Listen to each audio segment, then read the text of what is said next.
Сәлем, бу Азатлык радиосында татарча подкаст һәм миндә бүген кунакта Казан дәүләт медицина академиясының педиатрия һәм неонатология кафедрасы доценты, Казанның беренче балалар хастаханәсенең педиатрия бүлеге мөдире Илдус Лотфуллин.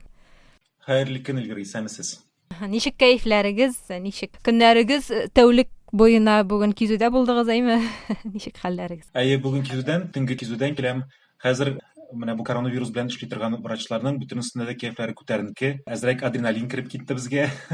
Элек тәүлек кизүдән соң арый торган булсак, хәзер арымча тагын эшләргә туры килә безгә. Дәвам итәргә кирәк. Илдус әфәнде, сезгә зур рәхмәт әйтәсе килә, чөнки Татарстанда вирус турында социаль челтәрләрдә һәм матбугат чараларында сөйләүче сирәк табибларның берсе булып торасыз. Паникасыз һәм шул ук вакытта коронавирус турында җитди аңлатасыз һәм моңа ихтыяҗ бик зур. Чөнки бөтен кеше дә дөнья сәламәтлек саклау оешмасы сайтына керми, анда кайбер материаллар инглиз телендә дә булырга мөмкин, социаль челтәрләрдә кемгә һәм нәрсәгә ышанырга белмәссең, шуңа күрә зур рәхмәт иң беренче чиратта сезгә моның өчен. Илгир, сезнең үзегезгә дә рәхмәт, чөнки чынлап та бөтен дөнья сәламәтлек саклау организациясе менә коронавирусның җиңүнең стратегиясенең бер өлеше итеп информация белән эшләүне күз алдында тота. Врачлар авырларны дәваларга гына түгел, кешеләргә моның нәрсә икәнен аңлатырга да тиешләр. Информация белән эшләү, имеш-мимешләргә, фейкларга каршы туру, ул врачларның менә авырларны дәвалау кебек үк шундый ук бер бурычы. Шуның өчен хәзер минем күп коллегалар интервью бирә башладылар, радиоларга, телевизорларга чакыра башладылар. Күп коллегаларым моңа зарлана, без моңа күнекмәгән дип әйтәләр. Мин аларга беләсез нәрсә әйтәм. Форсаттан файдаланып калыгыз. Ярты ел үтүгә, менә бу коронавирус бетүгә, сезне шулай ук беркем искә төшермәячәк. Мәгълүмат чараларында шулай ук яңадан футболистлар, тырнак ясый торган маникюр туташлар кирип була. Шуның өчен менә бу ярты ел сезгә игътибар бар икән, табибларга файдаланып калыгыз, әйтәсе калган әйберләрегезне әйтеп калдырыгыз дип киңәш бирәм. Илдус әфәнде, сез үзегез бу вирусның җитдилеген кайчан аңладыгыз? Курку булдымы? Менә ул декабрьдә тарала башлады бит инде. Сез ничек менә шушыны кабул иттегез? Бүгенге хәл килеп туар дип уйладыгызмы? Моның шулай икәнен аңлау бөтенебезгә баштан катлаулы булды. Ул врач булмаган кешеләр дә аны бер үк моментта аңламадылар. Миннән күпкә акыллырак, күпкә тәҗрибәлерәк врачлар да моның нинди зур проблема булачагын кинәт кенә аңлай алмадылар. Мәсәлән, бөтен дөнья сәламәтлек саклау организациясе дә беренче көннәрдә бу инфекцияны дөрес итеп бик зәһәр инфекция дип бәйли алмады. Шуның өчен менә хәзер ишеткәнегез бардыр, менә бу организациягә каршы ниндидер претензияләр туа башлады. Бу чынлап та шулай булды. Ләкин әгәр дә менә бу проблеманы төптән алып иң башында анализлаган булсак, аның нинди зур проблема буласын аңлап булыр иде. Беләсезме нәрсәдән? Чөнки ләкин бу проблеманың нинди катлаулы зур проблема икән иң баштан да аңлап булыр иде. Беләсезме нишләп? Чөнки коронавирусның менә бу килүе ул беренче тапкыр проблема тудыруы түгел. Беренче тапкыр коронавирус кешелеккә проблемаларны 2002 елда тудыра башлады. 2002 елда исегездә булса, атипик пневмония дигән бөтен дөньяны яулап алган кизү чыкты, пандемия. Бу шулай ук коронавирус иде, ләкин ул коронавирус кешедән кешегә йогышлы түгел иде. Ул бер кешедән икенче кешегә бик начар күчә иде. Шуның өчен дә ул үзеннән-үзе юкка чыгып, күпмедер вакыт үтүгә онытылды. Икенче тапкыр коронавирус 2012 елда килде. Якын көнчыгыш респиратор синдром дигән авыру килеп чыкты. Ул шулай ук коронавирус белән бәйле иде. Аның инфекцион агенты ул коронавирус иде, MERS дип атала торган коронавирус. Ул шулай бик зәһәр авыру, 30%ка чаклы менә шул авыру белән авырып киткән кешеләрнең 30%ка чаклысы үлем нәтиҗәсенә юлыкты. Ул бик начар авыру. Ләкин шулай ук менә 2002 елда килеп чыккан атипик пневмонияны китереп чыгаручы коронавирус кебек үк кешедән кешегә йогышлы түгел иде. Шуның өчен менә 2019 елның ахырында кешедән кешегә йогышлы коронавирус чыккач, менә моны төптән уйлап, бөтен тарихын белеп эшли торган вирусологлар, тәҗрибәле врачлар моның нинди зур проблема икәнен иң баштан ук аңлады. Шуның өчен дә иң баштан ук бу менә шундый зур проблема булырга мөмкин икәнлеге турында сөйләнде дә инде. Шуңа күрә алар тиз ничектер алар булдылар да биттеләр дә, коронавирус алай тиз генә бетә торган әйбергә ошамаган. Бер кешедән икенче кешегә йогышлы булганына күрә, biz аны тиз генә бетә торган проблема түгел дип саныйбыз. Чөнки әгәр дә ул менә моңа чаклы килеп чыккан мутант коронавируслар кебек үк кешедән кешегә йогышлы, күчешле булмаса иде, ул вакытта аны күпмедер вакыттан соң үзеннән үзе бетәчәк дип әйтергә була иде. Бу вирус юкка чыксын өчен дөньядагы бөтен кеше аңардан бер үк моментта сәламәтләнергә тиеш. Бу мөмкин нәрсә түгел. Әгәр дә бер-ике генә кеше менә шушы вирус белән авырып калса, ул яңадан йогышлы булганына күрә яңадан тарала башлаячак. Күп кеше рәсми саннарга ышанмый. Авыручылар күбрәк, хастаханалар тулган дип сөйләүчеләр дә бар име? Анда мәйетләрне машиналар белән чыгаралар дип тә сөйлиләр, бигрәк тә Мәскәүдә. Һәм киресенчә аңа ышанмаучылар да күп. Менә минем коронавирус белән авыручы бер генә кешене дә күргәнем юк диләр. Менә сез медицина өлкәсендә эшләүче кеше буларак, бу уңайдан нәрсә дип әйтер идегез? Монда ничек әйтергә, әлбәттә, һәр җирнең үзенең локаль ситуациясе бар. Мәскәүдә я башка илләрдә ситуация ничек икәнен мин әйтә алмыйм, ләкин безнең Казан турында нәрсә әйтергә була? Татарстан, Казан турында нәрсә дип әйтергә була? Коронавирус беренчедән ул фейк түгел. Ике яклап та фейк түгел. Кайбер кеше аны хәзер аларны коронавирус диссидент дип әйтәләр. Кайбер кешеләр аны гриппның бер төре дип кенә саныйлар. Юк, ул әлбәттә гриппның бер төре генә түгел ул. Бу коронавирус үпкәләрдә китереп чыгара торган үзгәрешләр, алар грипп өчен хас түгел. Бу гриппка караганда күпкә начаррак, күпкә катлаулырак авыру. Шуның өчен кешенең үлемен ешрак китереп чыгара ул. Ләкин аны икенче яктан ниндидер апокалипсиска китереп чыгара торган авыру дип санарга да кирәк түгел. Бу яңа коронавирус проблемасы ул шишелә торган проблема. Минем иманым камил, иртәме соң бу проблема шишеләчәк. Ләкин менә бу яңа коронавирус проблемасының шишелүенең бер шарты бөтен җәмгыять, бөтен общество аның бер яктан шишелә торган проблема булуын аңларга тиеш, икенче яктан моның җитди проблема булуын да аңларга тиеш. Әле бит теге теория заговора дигән имеш-мимешләрдә йөрийме? Ясалма вируста дип әйтәләр. Сез инде менә Инстаграмда да язып чыктыгыз, галим сүзләренә сылтанып, моның ясалма түгеллеген аңлатып китегезче шушы турыда да. Әйтәләр бит әле, британские ученые доказали дип әйтәләр, шундый выражение бар бит әле. Менә британские ученые доказали, имештер 15% кеше нинди генә проблема килеп чыкмасы, моны кемнеңдер заговоры дип саный. Шуның өчен коронавирус проблемасы килеп чыккач, аның теория заговоры икәненә ышанучыларның саны менә нәкъ шу 15% кешедер дә инде ул. Юк, бу әлбәттә теория заговоры түгел. Заговор булганда бит ул кемгәдер файдалы булырга тиеш. Менә әйтегезче, ул коронавирус кемгә файдалы булалы? Ул бер кеше өчен дә файдалы була алмый. Бер ил өчен бер ниндидер бер катлам өчен дә ул файдалы була алмый. Ул бөтенебезгә зарар китерде. Иң ярлы кешеләрдән башлап, дөнья белән идарә итүче кешеләргә чаклы бөтенестән бу коронавирустан зарар күрде. Бу гына түгел, бу вирусның биологик яктан, вирусология ягыннан структурасын өйрәнсәк, моның ясалма түгел икәнлеге күренә. Хәзерге вакытта ясалма вируслар ясый торган технологияләр бар. Ләкин алар ничек әйтергә, алар бик нәзакәтле, бик нечкә итеп эшли белмиләр. Яңадан менә нольдан алып яңа бер вирус кору, ул бик авыр нәрсә, ул бик җиңел нәрсә түгел. Шуның өчен менә бу вирусның структурасына караганда аның ясалма түгел, табигый яктан килеп чыккан икәнлеге күренә. Бу коронавирусның ясалма түгеллеген тагын бер факт дәлилли. Әле 2015 елда мондый вирусның килеп чыгарга мөмкин булуын вирусологлар алдан әйтеп куйган булганнар. Чөнки менә бу яңа коронавирус ул бит материнский формалардан килеп чыккан. Менә аның ана вируслары булган, шуңардан килеп чыккан. Бу ана вирусларны анализировать иткәндә, аларны караганда, менә мондый мутация килеп чыгара мөмкин икәнлеген алдан фараз итеп куйганнар инде галимнәр. Шуның өчен бу ясалма вирус түгел, моның шулай булырга мөмкин икәнлеген әле 5 ел элек фаразлап куйганнар иде. Аңа әзерләнеп була идем соң, берәр ничек? Аңа әзерләнеп була иде. Менә ни кызык, бу коронавирус соңгы тапкыр 2012 елда килеп чыккач, менә аның яңа мутант формалары. Ул яңа коронавирус MERS дип атала иде. Middle East Respiratory Syndrome. Якын көнчыгыш респиратор синдромын килеп чыгара торган коронавирус. Менә ул коронавирус килеп чыккач, аңа каршы вакцина да ясала башлаган. Ләкин күпмедер вакыт үтүгә бу якын көнчыгыш респиратор синдромы вирусы ул үзенең актуальлыгын югалткан, үзеннән үзе юкка чыга башлаган, менә шушы бер кешедән икенче кешегә йогышлы булмаганына күрә. Һәм шуңардан соң бу проблема үзеннән үзе шешелде, вакцина ясау бик кыйбат нәрсә, һәм шуның өчен менә бу MERS дигән вируска каршы вакцина булдыру туктатылды. Әгәр дә ул дәвам ителгән булса, бәлки бүгенгесе көнгә менә бу яңа коронавируска без әзер дә булыр идек, дип санала.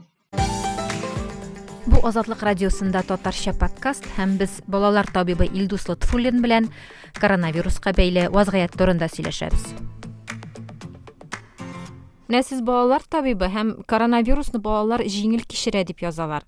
Ләкин барыбер аларга да юга, алар да авырый. Һәм сезнең хастаханәдә вируслы балаларны дәвалау өчен аерым бүлек булдырылдымы һәм гомумән сез нинди үзгәрешләр кичердегез? Саклану чаралары бармы үзегезгә? Өйгә кайтып йөрисезме үзегез? Сез дөрес әйтәсез, коронавирус ул балалар өчен күпчелек вакытта авыр формада үтә торган проблема түгел. Менә бөтен коронавирус белән авыручы кешеләрне карасак, аларның бары тик 5-6-7% гына балалар. Ягъни күпчелек вакытта бу проблема олорак кешеләр өчен хас. Алай булса да, һәр баланың ничек әйтергә, коронавируска каршы ниндидер иммунитеты бар, бала коронавирус белән авырмаячак дип санау дөрес түгел. Һәр балада да коронавирус авыр формада үтә ала. Күпчелек вакытта әлбәттә ул җиңелрәк үтә. Алай булса да, минем балама коронавирус юкса, аңа бер нәрсә булмый дип уйларга кирәк түгел. Бәләкәй балаларда да, яшь үсмерләрдә дә, яңа туган бәләкәй балаларда да коронавирус авыр формада үтә ала. Менә шуны истә торырга кирәк. Бу беренчедән. Икенчедән, әлбәттә, менә хәзерге вакытта Татарстанда, Казанда коронавируска каршы көрәшү өчен аерым бер система булдырылды. Ул система эчендә кайбер хастаханәләр провизор госпитальгә әйләндерделәр. Мәсәлән, менә безнең беренче балалар больницасы, элек ул яңа туган балалар белән эшли иде. Ревматология, гематология, бигер авырулары, нефрология, менә шуның кебек авырулар белән эшли иде. Ягъни элек без инфекциялар белән эшләми идек. Менә коронавирус пандемиясе башлагач, безнең бу балалар белән эшләү тулысынча туктатылды һәм безнең хастаханә провизор госпитальгә әйләнде. Бу нәрсә дигән сүз? Һәр коронавируска охшашлы симптомнар белән авыручы бала башка больницага эләгәр алдыннан баштан бер тәүлеккә безнең больницага килә, безнең хастаханәгә эләгә. Бер яисә бер ярым, яисә 2 тәүлек эчендә ул үзе аерым бер палатада тора, башка балалар белән контактка кермичә. Менә шу бер я 2 тәүлек эчендә аның коронавирус булып булмавы тикшерелә. Әгәр дә аңарда коронавирус юк икән, ул безнең хастаханәдән икенче хастаханәгә күчә. Әгәр дә коронавирус симптомлары бар икән, әгәр дә анализы коронавирус бар дип күрсәтсә, ул безнең хастаханәдә кала. Ягъни безнең хастаханә ул элеккеге эшләреннән тулысынча туктатылып, бары тик менә аңлаешлы итеп әйткәндә фильтр кебек менә шундый бер учреждениегә әйләнде. Барьер кебек. Авыру балалар баштан безнең хастаханә аша үтеп, шуннан соң гына башка хастаханәгә эләгә ала. Бу бик дөрес нәрсә. Менә мондый провизорный госпитальләр алар чынлап та коронавирус инфекциясенә каршы торырга бик каты ярдәм итә. Безнең больницаның эшләве тулысынча үзгәртелде. Ул, гади итеп әйткәндә, 2 зонага бүленде. Аның бер зонасы пычрак зона дип атала. Анда коронавирус белән авыручы кешеләр ята, коронавируска менә мондый симптомнары булган кешеләр бар анда. Икенче зонасы чиста зона дип атала. Хәмширәләр, медсестралар, шәфкать туташлары, врачлар, табиблар, без чиста зонада күпмедер вакыт үткәрәбез. Аннары менә бу индивидуаль защита, индивидуаль саклау костюмнарына киенеп, пычрак зонага керәбез. Аның аерым бер тәртибе бар. 3 ишек белән аерылган алар. Бер ишекне ачасың, икенче ишекне ябасың, кулларыңа антисептик саласың. Ул бер узун бер ритуал кебек. Ул 15-20 минут ала. Менә шу 15-20 минутлык ритуалны дөрес итеп кергәндә һәм чыкканда дөрес итеп эшләсәң, син бу пычрак зонадан чыккач, куркмыйча урамга чыга аласың, өеңә кайта аласың, чөнки сиңа коронавирус югуның ихтималы бик бәләкәй.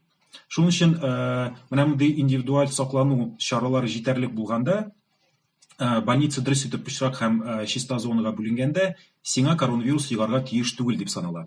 Бу саклану чаралары бармы, җитәме сездә әле? Аллага шөкер, менә бу безнең иң курккан нәрсәбез. Әгәр саклану чаралары җитмәсә, безгә юга башласа, ул без беләс нәрсәдән куркабыз. Без үзебезгә йоктырудан, аңардан куркабыз әлбәттә. Үзебезнең гаиләләребезне йоктырырга теләмибез. Беренчедән, әлбәттә ул.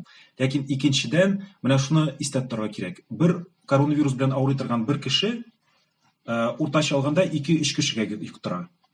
Коронавирус белән авыручы врач берничә дистә кешегә йоктыра. Шуның өчен коронавирус эләктереп, башка кешеләрнең авыруның сәбәбе буласы килми. Бу статистика буенча билгеле. Әгәр дә табиб кеше яисә шәфкать туташы коронавирус белән авырый икән, ул берничә дистә кешегә йоктыра.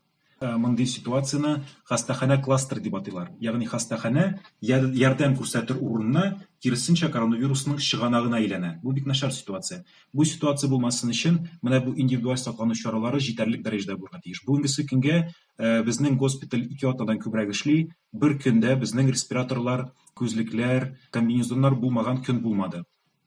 Шуның өчен бу коронавируска каршы көрәшүнең системасы менә шушы системасының бик мөһим өлеше менә бу индивидуаль саклану чаралары. Алар хәзерге вакытта җитәрлек. Пычрак зонында бер вакытта берничә кеше бар. Табиб, мәсәлән, менә безнең сменаның өлкән табибы мин. 3 табиб, без чиратлап пычрак зонага керәбез.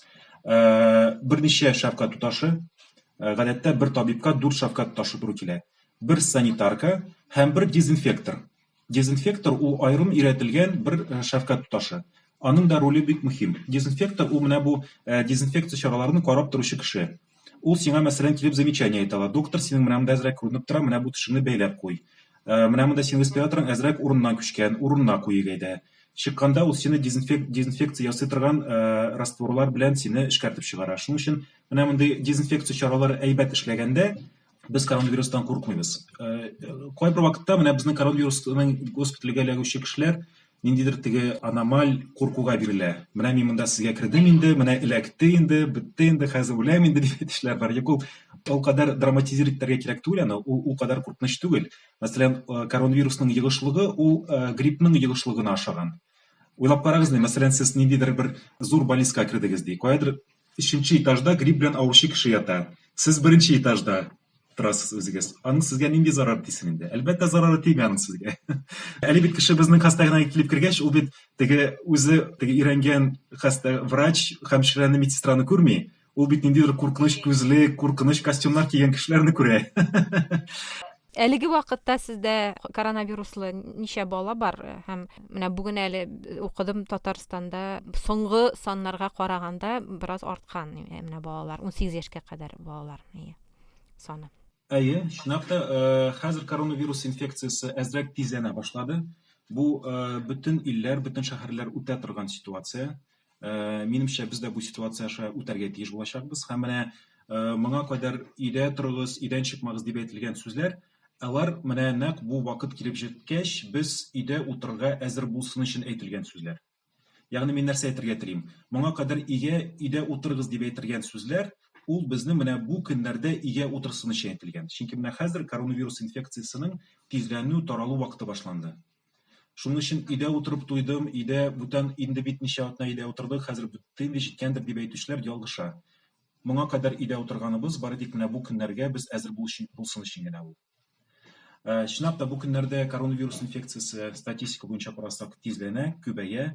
Монда ниндидер куркыныч нәрсә юк, бу алдан билгеле булган нәрсә. Коронавирус инфекциясы ул менә шундый формада үтә. Аның күпмедер вакыт үтүгә тизләнү вакыты башлана. Аның менә бу тизләнүе Казанда хәзер күренә торган нәрсә. Шуның өчен бу көннәрдә аеруча игътибарлы булырга кирәк. Балалар саны бүгенге вакытта күп түгел, алар күп була да алмый. Монда балалар турында әйткәндә нәрсә әйтергә кирәк? Беренчедән, каты авыручы балалар булырга тиеш түгел. Мин белгәнчә, бүгенге көндә Татарстанда менә бу ясалма вентиляциядә була торган балалар юк. Ягъни коронавирус белән авыручы балалар бездә дә, башка хастаханәләрдә дә алар каты реанимация кирәкле булырлык дәрәҗәдә авырмый. Алар үзләре сулый, аларга кислород кирәк булса да, ул бары тик менә зонт ашагына кислород, маска ашагына кислород, ясалма вентиляция кирәк булган балалар бүгенге көндә Татарстанда юк. Менә бу беренчесе. Икенчесе, менә шуны күз алдына тотарга кирәк. Балалар җиңел авырганга күрә, алар менә бу инфекцияның таратучысы кебек булырга мөмкин. Җиңел формада, ягъни симптомсыз формада авырган балалар, алар шул инфекцияны өйләренә китереп, өлкән яшьтәге әтиләренә, әниләренә, бабайларына, карт әбиләренә, карт бабайларына таратырга мөмкин. Менә шуны күз алдына тотарга кирәк. Кайбер илләрдә балаларны урамга алып чыгарга ярый, Татарстанда һәм Россиянең күп төбәкләрендә ярамый бит индеме? Һәм бу бик кырыс карар түгелме чынлап та? Акланганмы бу әйбер? Сезнең дә балалар өйдә утырамы инде? Менә шушы позициянан чыгып акланган дип саныйм. Беләсезме, бу Татарстанда, Россиядә генә түгел, хәзер менә Бөтен дөнья сәламәтлек саклау организациясының сайтында караганда, аның русча тәрҗемәсе юк, инглиз телендә генә чыгарылган ул. Global Top 5 Interventions дигән информация бар. Менә бөтен дөнья буйлап карасак, нинди илләр, нинди чараларны күрәләр бу коронавирусның таралмавын булдырмас өчен. Менә бу диаграммага карасак, дөньяда 176 ил мәктәпләрен япкан. Ягъни дөньяның күпчелек илләре балаларның авыруының нинди мөһим проблема икәнен аңлый. Шуның өчен мин менә бу балаларны өйдә утыртыгыз дигән нәрсәне хуплыйм, ул дөрес нәрсә. Чөнки балалар үзләре каты авырмаса да, өлкән яшьтәге туганнарның авыруына китергә мөмкин. Үзләре дә каты авырый алалар. Ләкин менә өлкән яшьтәге туганнарның авыруына китергә мөмкин. Шуның өчен менә бу бөтен дөнья сәламәтлек саклау организациясе информациясе буенча беренче урында тора торган чара ул ил эчендә сәяхәтләрне булдырмау. Дөньяның 194 иле хәзергесе вакытта бер шәһәрдән икенче шәһәргә сәяхәт итүне рөхсәт итми. Икенче урында 176 ил үзенең мәктәпләрен һәм балалар бакчаларын ябып куйган. Бу дөрес нәрсә? Бу дөрес эш. Бу Азатлык радиосында татарча подкаст һәм без балалар табибы Илдус Лотфуллин белән коронавируска бәйле вазгыять турында сөйләшәбез. Илсур әфәнде, нинди авырулары булган балаларны аеруча сакларга кирәк? Сез менә аутоиммун авырулары балалар турында, булган балалар турында күп язасыз. Аларга куркыныч яныймы менә? Ул менә мондый аутоиммун авырулары булган балаларның иммунитеты ничегрәк эшли? Эльвира, беләсең, бүгенге көндә коронавирус турында брендистрау биргәндә, җавап биргәндә, җөмләне, сүзеңне ихтимал, мөмкин, шулайдыр дигән сүзләр белән кушып җавап бирергә ынтырга кирәк түгел. Чөнки чынлыкта моның ничек икәнлеген без хәзерге вакытта белмибез. Эпидемиология, ул нәрсә? Эпидемиология ул менә медицинада теге математика кебек. Ихтималларны, исходларны саный торган фән. Эпидемиология ул бик җитди фән. Ул ниндидер бер җитди бер җавап биргәндә бик күп очраклар, бик күп вакыт белән эш итәргә тиеш. Шуның өчен менә бу сорауларга төгәл дөрес җавапны бары тик күп вакыт үткәч кенә бирергә булачак. Бирә алачакбыз. Хәзерге вакытта бу сорауга төгәл итеп җавап бирми. Җавап биреп булмый. Ләкин менә шунысы билгеле, коронавирус хроник авырулары булган кешеләр өчен аеруча зарарлы. Шуның өчен безнең больницада була торган балаларга без барысын да әйтеп куйдык. Ревматоид артрит белән авыручы балаларга, система авырулары, кан авырулары белән авыручы балаларга әйтеп куйдык. Сезнең өчен менә бу коронавирус аеруча зарарлы була ала дип. Бу шулаймы юкмы икән, соңрак билгеле булачак. Ләкин ихтимал бу нәкъ шулайдыр да инде. Йөкле хатын-кызларга ничегрәк тәэсир итә икән бу вирус? Йөкле хатын-кызлар шулай ук алар риск группасына карый. Аларның да куркыныч формада үтү ихтимал менә бу авыруның. Шулаймы түгелме икәнен, ни дәрәҗәдә куркыныч икәнен ансы соңрак билгеле булачак. Ләкин авырлы хатын-кызларда коронавирус COVID-19 менә бу яңа инфекция ул чынлап та авыррак формада үтә. Ансы билгеле. Татарстанда коронавируслы йөкле хатын-кызлар кайсы хастаханәдә баласын таба, алар өчен аерым ниндидер хастаханә яки бүлек булдырылганмы? Соңгы вакытта менә бу коронавирус белән авыручы кешеләр аерым бер поток, аерым бер юл белән барсын өчен маршрутизация дигән приказлар булдырылды. Менә Сәламәтлек саклау министрлыгы бу кешеләрне аерым бер коридор белән җибәрү өчен маршрутизация турында приказлар булдыра. Бу приказларга караганда ковид белән авыручы хатын-кызлар өчен, авырлы хатын-кызлар өчен аерым тудыру йортлары бар. Мин белгәнчә ул перинаталь центр. Бүгенге көндә әлбәттә мин статистика өчен җаваплы түгел, ләкин мин белгәнчә бүгенге көндә Казанда, Татарстанда авырлы булып коронавирус белән авыручы хатын-кызлар я юктыр да, я бер-ике генә. Шулай була күрсен инде, име артмасын. Аннары пандемия чорында календарьда каралган вакциналар ясатыламы яки кичектереп тору кирәкме? Менә шул ук коклюш, шул ук АКДСлар, полиомиелиттер. Пандемия вакытында бөтен дөнья сәламәтлек саклау организациясе вакциналарны туктатмагыз дип әйтә безгә. Вакцина дәвам итегез дип әйтә. Безнең Россиядә бу проблемага караш башкачарак. Хәзерге вакытта вакцинация туктатылып торылган. Бары тик яңа туган балалар өчен генә вакцинация дәвам ителә. Минемчә бу дөрес түгел. Әгәр дә иммунологлар да моның белән риза түгел. Мәсәлән, безнең бөтен Россия иҗтимагый оешмасы бар, Союзлар педиатр дип атала торган иҗтимагый оешма, аның мөдире Намазова Баранова дигән таныклы бер академик моңа бик каты каршы чыга. моны булдырырга ярамый, вакцинацияны дәвам итәргә дип саный. Чынлап та бу дөрес минемчә, чөнки вакцинациянең зарары исбатланмаган. Вакцинация ясамауның, менә бу туктатып торуның нәтиҗәсен без бәлки күпмедер вакыт үткәч күрергә мөмкинбез. Коклюш һәм полиомиелит һәм башка авыруларны китте дип санарга ярамый, коронавирус килгәндә, ләкин алар китмәгән бит. Шуның өчен күпмедер вакыт үтүгә алар кире кайтырга мөмкин. Моның нәрсәгә эшләнүе миңа аңлашыла. Чөнки бу кешеләр поликлиникага әзрәк йөрсеннәр өчен эшләнгән. Әгәр дә бу озак вакыт дәвам итмәсә, әгәр дә күпмедер вакыттан соң без вакцинация яңадан ясый башласак, зур проблем булырга тиеш түгел. Ләкин әгәр дә бу берничә ай, күп вакыт дәвам итсә, 1 ел, 2 ел, ярты ел үткәч без моның зарарын күрербез аннан соңрак. Шуның өчен менә бу карарны аны озак тотарга ярамый. Күпмедер вакыт үткәч вакцинация яңадан башларга кирәк. Коронавирустан вакцина кайчанрак булыр микән сезнең ничек фаразлауларыгыз инде бу әлбәттә. Бөтен өмид вакцинага гынамы? Бөтен өмид шушы вакцинага гынамы? Бу пандемиядан чыгуның берничә юлы бар. Беренче юлы әлбәттә безнең өчен иң уңышлы, иң әйбәт дип әйтегәндә юл, ул менә шушы вакцинаны булдыру юлы. Хәзерге вакытта вакцина булдыра торган фирмалар арасында бик зур конкуренция. Аларның Америкадагы алтын эзләүче ниләр булган бит әле ковбойлар. Менә шундый кем беренче таба микән шул алтынны, шул бөтенесен җиңеп чыга дигән шундый аларның берничә конкурс кебек бара. Бу әлбәттә шулай кем беренче табала шул вакцинаны, шул инде бөтен дөньяның акчасын үзенә карата инде, бөтен дөньяның акчасын җыеп бетерә. Шуның өчен хәзер дөньяның иң абруйлы, иң бай фармакологик һәм вакцина ясый торган фирмалары шушы коронавируска каршы вакцина булдыру өстендә эшлиләр. Франциядә, Германиядә, Америка Кушма Штатларында эшләүче фирмалар әлбәттә менә моның белән хәзер эш итә. Вакцина ясау, вакцина булдыру ул тиз нәрсә түгел. Ул акчага гына карамый, аның аерым бер процедурасы да бар. Беренчедән ул вакцинаны булдырырга кирәк.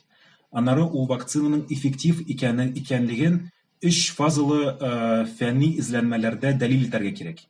Аннары ул дәлил ителгәч, ул вакцинаның куркынычсыз икәнлеген дәлил итәргә кирәк.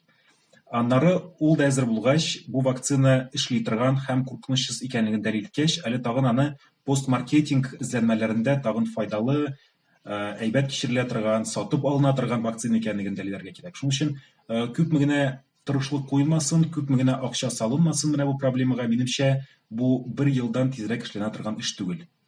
Вакцина булдыру ул бөтенләй җиңел, бик тиз эшләнә торган эш түгел. Шуның өчен төрлесе булырга мөмкин. Бәлки менә бу элек эшләнгән эшләр булганга күрә, бәлки ул тизрәк тә булдырылыр.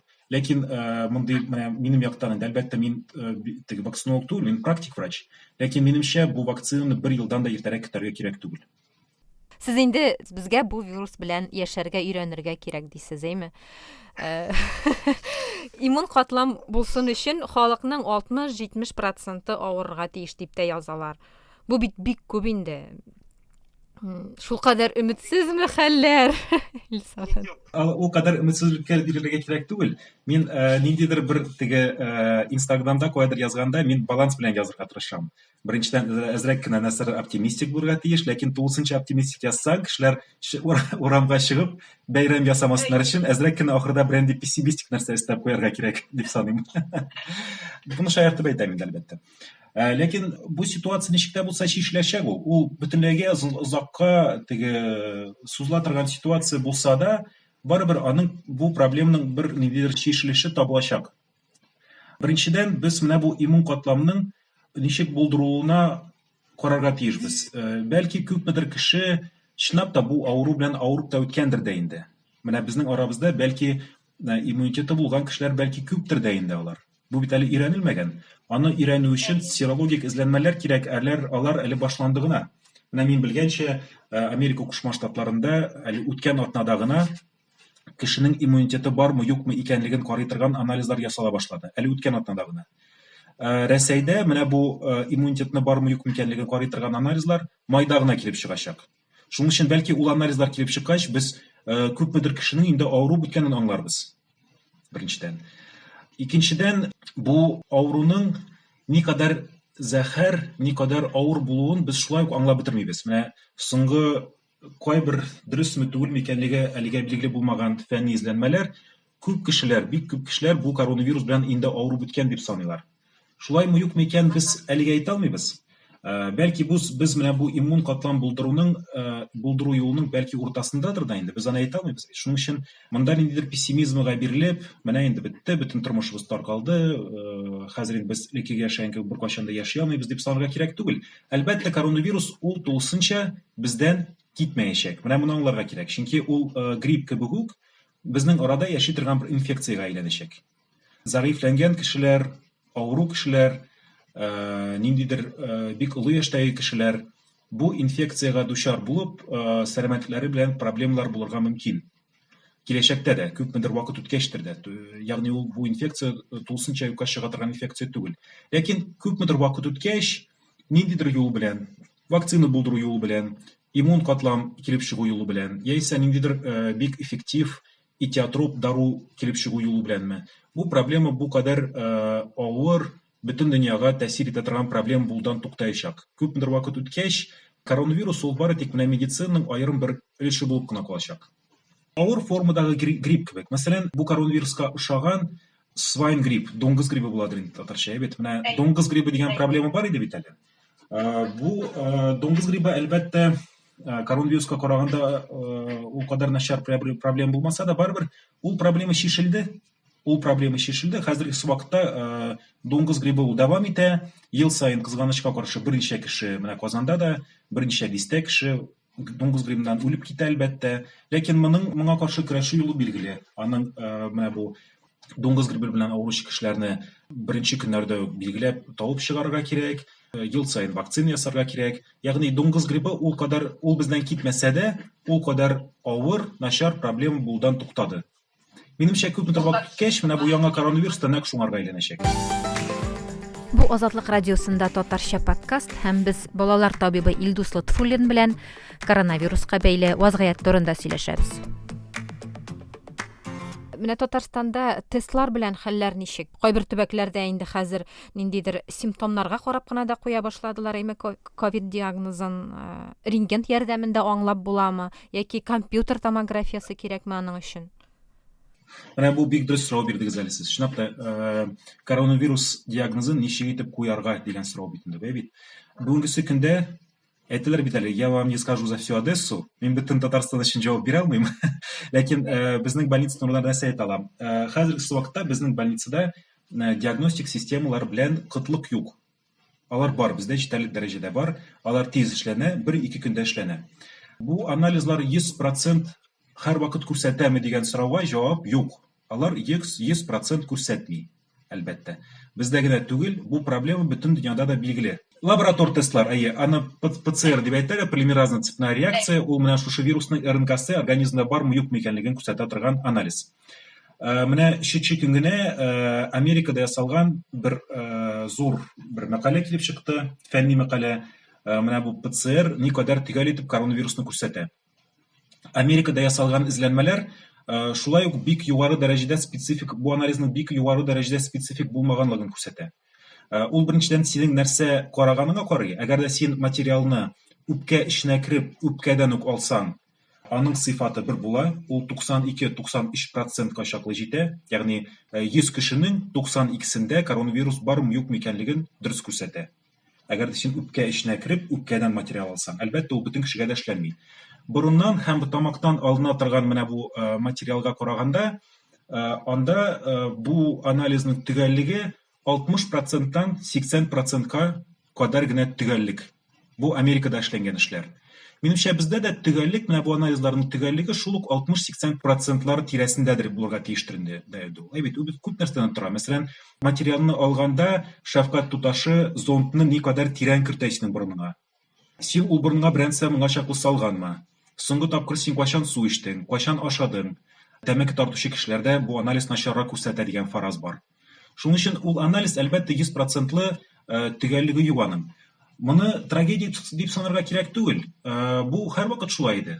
Врачлар эшләгәндә без һәр вакыт аңлый идек. Лаборатория ул мөһим нәрсә, ул безнең өчен кирәкле нәрсә, ләкин лаборатория ул бөтен медицинаны алмаштыра алмый үзе белән. Шуның өчен менә бу коронавирусны диагноз куюның аерым бер алгоритмы килеп чыгарга тиеш. Хәзерге вакытта әле ул юк. Ләкин ул теге пунктлар буенча, теге чек-лист кебек, мәсәлән, ПЦР синең коронавирус бар дип күрсәтә. Ярар, бу диагноз өчен бер плюс дип саныйк. Син кемдер беләндер контактта булгансың. Бу да диагноз өчен бер плюс. Синең рентгентта коронавирус өчен хас булган инде үзгәрешләр бар. Бу да диагноз өчен бер плюс. Мәсәлән, әйбит. Икенче бер ситуация. Мәсәлән, синең коронавируска күрсәтә торган анализың коронавирус юк дип күрсәтә. Менә хәзер безнең хастаханәдә ята торган бер бала турында әйтә алам, әйбит. Аның анализы аңарда коронавирус юк дип күрсәтә. Әйбит. Ләкин бу баланың әнисендә коронавирус бар. Әйбит. Бу бала коронавирус күп булган җирдән күпендер вакыт эчендә генә килгән. Икенче плюс. Бу баланың үпкәсендә томография ясагач коронавирус өчен 100% хас ике яклы пневмония бар. Менә сезнеңчә ничек бу балага коронавирус дигән диагноз куярга кирәкме, юкмы? Әлбәттә кирәк. Бу баланың диагнозы яңа коронавирусная инфекция ике яклы пневмония рәвешендә. Шуның өчен бу анализларның 100% төгәл булмавы ул ниндидер бик зур трагедия түгел. Әлбәттә, диагнозлар, анализлар төгәлрәк булган саен без эпидемиологик ситуацияны әйбәтрәк аңлыйбыз. Бу күбрәк менә бу анализларның төгәл булмавы ул беләсезме нәрсә өчен күбрәк начар? Ул инфекцияны контрольдә тоту өчен бик әйбәт түгел. Чөнки без кешенең коронавирус юк дип санаган кешенең чынлыкта коронавирус булырга мөмкин. Ләкин менә аерым клиник ситуация өчен коронавирусны карый торган анализларның 100% булмавы ул кадәр куркыныч түгел. Хәзерге вакытта менә бөтен дөнья сәламәтлек саклау организациясының коронавируска каршы көрәшү өчен бер стратегиясе бар. Алар бер стратегия булдырдылар. Ул стратегия буенча без нәрсә эшләргә тиеш? Беренчедән без социаль дистанция сакларга тиеш. Икенчедән менә бу коронавируска каршы көрәшер өчен сәламәтлек саклау системасы әзер булырга тиеш. Менә безнең Татарстанда эшләнгән нәрсәләр, госпитальләр, аерым коронавируска каршы көрәшә торган госпитальләр, аерым маршрутизация буенча бер система, ягъни әгәр дә синең коронавирус бар икән, син бу больницага эләгәсең, әгәр дә юк икән, син монда эләгәсең. Менә бу система ул коронавирусның таралуына каршы торырга тиеш тә инде ул. Башка төрле авырулар, менә сез хәзер кабул итми башладык дидегез башка төрле авыруларны. Алар өчен аерым хастаханәләр бардыр бит инде, андай әйберләрне дәвалау дәвам ителәдер бит инде. Бар әлбәттә. Мәсәлән, безнең ревматоид артрит белән авыручы балалар, алар ДРКБга күчте. Республика хастаханәсенә күчте. ДРКБның үзендә анда бит берничә бина бар. Менә чиста биналарында, коронавирус белән эшләми торган биналарында безнең балалар белән эш дәвам итә. Әлбәттә, бу бөтен сәламәтлек саклау системасы өчен аерым бер стресс-тест дип әйтергә була. Ягъни безнең балалар, алар кинәт кенә икенче больницага күчтеләр. Ул врачлар өчендә бөтен яклап эшли торган кешеләр өчендә ул дару ягыннан карасак та инде ул бит ул балаларга бит дарулар да кирәк бит әле. Ул дарулар алда танылмаган булган. Шуның өчен ул бөтен система өчендә бер проблема, ләкин без үзебездә күп еллар буенча дәваланган балалар белән связьдә хәзерге сөйлемдә ниндидер бик авыр бер теге ситуация бар дип әйтә алмыйм. Әлбәттә, бу ситуация бик озак дәвам итәргә тиеш түгел. Күпмедер вакыт үтүгә бу ситуация кире үз хәленә кайтырга тиеш. Ләкин мин белгәнчә, менә үземнең мин караган балалар буенча әйтә алам, хәзерге вакытта ниндидер табибсыз калган, бер ниндидер теге чыга алмаслык ситуациягә эләккән балалар, хроник авырулар белән авыручы балалар юк, мин белгәнчә. Әлбәттә, һәр ситуация индивидуаль, бөтен бала өчен әйтеп булмый. Бәлки бардыр андый балалар. Әгәр дә менә элек безнең отделениедә булган балалар, менә хәзер без белән сөйләшкәндә иштә икән, бөтенсендә минем сотовый телефон бар, язсыннар, шалтыратсыннар миңа. Аннары Илдус әфәнде, мин бер шундай шулай ук тикшеренү дип әйтим микән инде, фараз дип әйтим микән укыган идем. Коронавирус сәбәпле башка кайбер авыруларның таралуы туктап торырга мөмкин дип әйттеләр, әйме? Әйтик, кулларны еш югач ротавирус, анда эчәк инфекциялары кимиячәк, әйтмешли, шир китәр, гадәт калар дип әйтәләр. Безнең кул юу барыбер калачак бит инде ул. Дистанция саклауда калачак әле ул. Бик озакка калачак. Мондай оптимистик әйберләр булырга мөмкинме? Мөмкин булмыйча, әлбәттә мөмкин. Коронавирус ул безнең тормышыбызны ничек әйтергә, әзрәк селкетеп җибәреп, теге җыелган проблемаларны әзрәк таратып җибәрәчәк минемчә. Социаль дистанция тоту ул күп кешегә бик ошый торган нәрсә. Минем үземә дә ошый торган нәрсә ул. Әзрәк характер буенча интроверт булган кешеләр моңардан бик ләззәтләнә диләр. Теге сиңа бик якын килмәсеннәр дигән нәрсә миңа да ошый үземә. Еш итеп кул юу, ансы да бар әлбәттә.